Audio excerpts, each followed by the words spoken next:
Hello guys, welcome back to my YouTube channel Saradamoyee S art mini mind.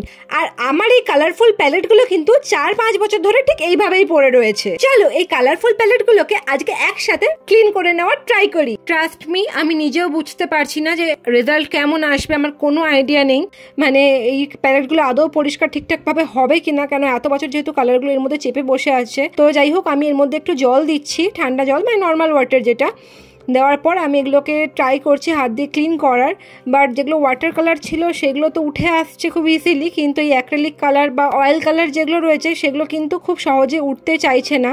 টার্পেন্টাইন দিয়ে যদিও oil কালারগুলো উঠে যায়, কিন্তু তাও আমি একবারেই ওয়াশ করতে চাইছিলাম। তাই দেখো এখানে আমি একটু গরম জল নিয়েছি, মানে খুব গরম না হলেও চলে। আমি তো হাত দিয়ে দেখে নিলাম, মোটামুটি হাতে টাচ করা যাচ্ছে।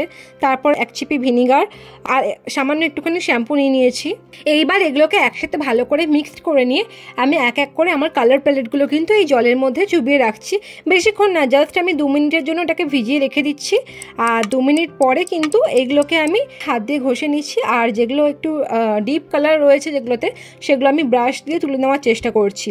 তো দেখো কালারগুলো কিন্তু খুব ইজিলি এখান থেকে পুরোপুরি কালার প্যালেট থেকে ছেড়েই যাচ্ছে। আর এখানে আরেকটা কথা বলে রাখি, আমি কিন্তু একই প্যালেটে সব রকমের কালার ইউজ করি। মানে আমি আলাদা কোনো কালারের জন্য আলাদা করে প্যালেট ইউজ করি না।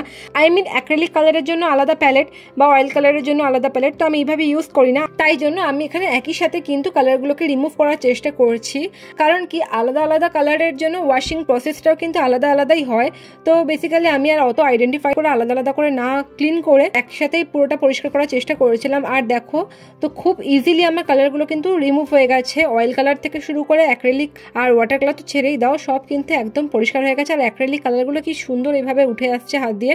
অ্যাকচুয়ালি অনেকেই বলে যে নর্মাল জলে কিন্তু অ্যাক্রিলিক কালারগুলো ভিজিয়ে রাখলে নাকি খুব সহজে উঠে যায়, বাট আমার সাথে কখনো এরকম হয়নি। আমি ট্রাই করেছি, ইনফ্যাক্ট খুঁটিয়ে খুঁটিয়ে ওগুলোকে তুলতেও হয়। একমাত্র আমি যদি আমার হাতটাকে প্যালেট হিসেবে ইউজ করি, মানে কালার করতে করতে হাতের উপর নিয়ে, অনেকেই আছে যারা করে এরকম, তো তখনই কিন্তু ওই নর্মাল জলে হাতটাকে ওয়াশ করলে হাত থেকে অ্যাক্রিলিক কালারগুলো খুব সহজে ছেড়ে যায়।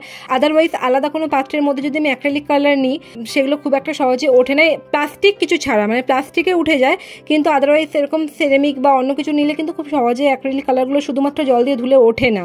এবার আমি জানি না, সিরিয়াসলি আমি তো কখনো তুলতে পারিনি, হয়তো আমার প্রসেসিংয়ে ভুল রয়েছে, তার জন্য হয়তো ওঠে না।